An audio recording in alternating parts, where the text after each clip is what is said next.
The types of yoga. Understanding the four essential parts. The only things which are in your experience are your body, your mind, and your emotions. You know them to some extent, and you can infer that if these three things have to happen the way they are happening, there must be an energy that makes them happen. Without energy, all this cannot be happening. Some of you might have experienced it. Others can easily infer that for these three things to function, there must be an energy behind them. For example, a microphone amplifies a person's voice. Even if you don't know anything about the microphone, you can infer that there is a source that powers it. 4 types of yoga for 4 aspects.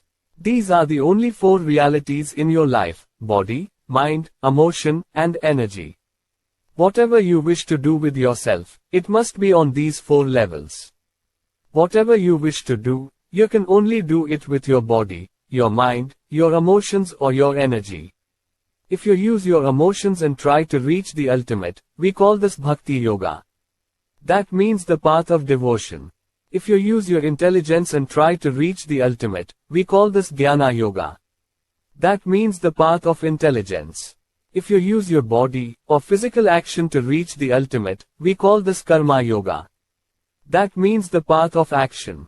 If you transform your energies and try to reach the ultimate, we call this kriya yoga.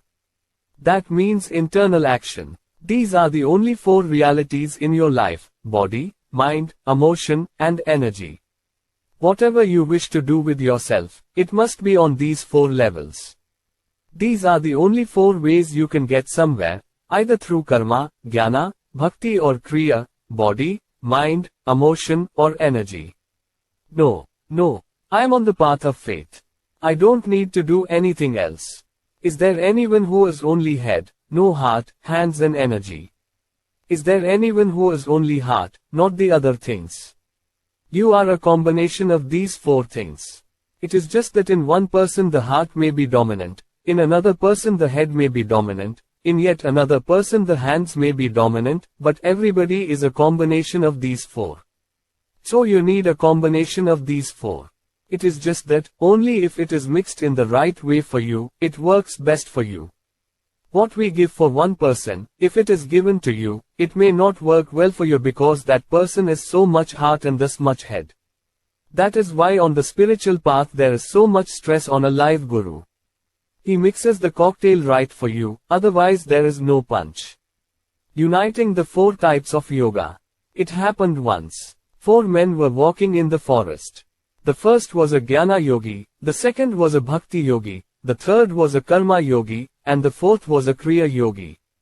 Usually, these 4 people can never be together. The jnana yogi has total disdain for all other types of yoga. His is the yoga of intelligence, and normally, an intellectual has complete disdain for everyone else, particularly these bhakti types, who look upward and chant God's name all the time. They look like a bunch of idiots to him. But a bhakti yogi, a devotee, thinks all this jnana, karma and kriya yoga is a waste of time. He pities the others who don't see that when God is here, all you need to do is hold his hand and walk. All this mind-splitting philosophy, this bone-bending yoga, is not needed. God is here, because God is everywhere. Then there is the karma yogi, the man of action. He thinks all the other types of yogis, with their fancy philosophies, are just lazy. But a kriya yogi is the most disdainful of all. He laughs at everyone. Don't they know that all of existence is energy? If you don't transform your energy, whether you long for God or you long for anything else, nothing is going to happen. There will be no transformation. These 4 people customarily can't get along. But today they happened to be walking together in the forest and a storm broke out. It grew very intense and began raining heavily. They started running, looking for shelter. The bhakti yogi, the devotion man, said, "In this direction there is an ancient temple. Let's go there." He's a devotee, he knows the geography of temples very well. They all ran in that direction. They came to an ancient temple. All the walls had crumbled long ago, just the roof and 4 columns remained. They rushed into the temple, not out of love for God, but just to escape the rain. There was a deity in the center. They ran towards it. The rain was lashing down from every direction. There was no other place to go, so they moved closer and closer. Finally, there was no alternative. They just hugged the deity and sat down. The moment these four people hugged the idol, there was a huge fifth presence. Suddenly, God appeared. In all their four minds the same question arose, why now? They wondered, we expounded so many philosophies, did so many pujas, served so many people, did so much body-breaking sadhana, but you didn't come. Now when we are just escaping the rain, you turn up. Why? God said, at last you four idiots got together. If these dimensions don't walk together, human beings will be one big mess. Right now, for most people, these dimensions are aligned in different directions. Your mind is thinking and feeling one way, your physical body is going another way, your energy another way. Yoga is simply the science of aligning these three dimensions. Yoga, the ultimate union. When we say yoga, for many of you it probably means some impossible physical postures. That is not what we are referring to here. Yoga simply means to be in perfect tune. When you are in yoga, your body, mind and energy and existence are in absolute harmony. When your body and mind are in a relaxed state and at a certain level of blissfulness, you can be free of so many nagging ailments. Let us say, you go and sit in your office with a nagging headache. Your headache is not a major disease, but just the throbbing could take away some of your enthusiasm for work and perhaps some of your capability for that day. But with the practice of yoga, your body and mind can be kept at the highest possible peak. When you experience everything as one in your consciousness, then you are in yoga. The word, yoga, literally means union. When you experience everything as one in your consciousness, then you are in yoga. To attain to that unity within you, there are many ways. For example, there is hatha yoga. Hatha yoga means you start with the body. The body itself has its own attitudes, its own ego, its own nature. Apart from your mind, do you see, your body has its own ego. Suppose you say, from tomorrow, I want to get up at 5 in the morning and walk on the beach. You set the alarm. The alarm rings. You want to get up but your body says, shut up and sleep. It has its own way. So we start with the body. Hatha yoga is a way of working with the body, disciplining the body, purifying the body, and preparing the body for higher levels of energy. All of us are alive, all of us are human beings.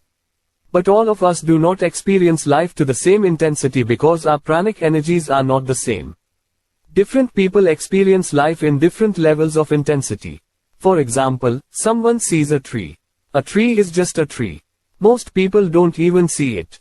Somebody sees the tree in more detail. An artist sees every shade of it. Someone else not only sees the tree but also sees the divine in it. Seeing is not the same because the level of intensity with which you experience life is not the same. The whole process of yoga is to take you from something that you know, and take the next step into the unknown. We have made this yogic science almost like a physical science. The whole process of yoga is to take you from something that you know, and take the next step into the unknown. We have made this yogic science almost like a physical science. Suppose you mix 2 parts of hydrogen and 1 part of oxygen, you get water. Even when a great scientist puts it together, it is water. Even if an idiot puts it together, it is only water. Similarly, in yoga too, whether a great yogi does it or an ignorant person does it, it does not matter. If he does the practices and sadhana properly, the result is there to be seen. In yoga, these systems have been identified. To start with, you work with the body, then you move to the breath, then to the mind, then to the inner self. Like this, many steps have been created. They are only different aspects. They are not really different types of yoga. In fact, we address all of them at once. It is important that in a very balanced way all of them are addressed at once, as one unit. Otherwise, if you work just with the body, it is only preparatory in nature. So, there's really no division as such. Yoga is a union of all these.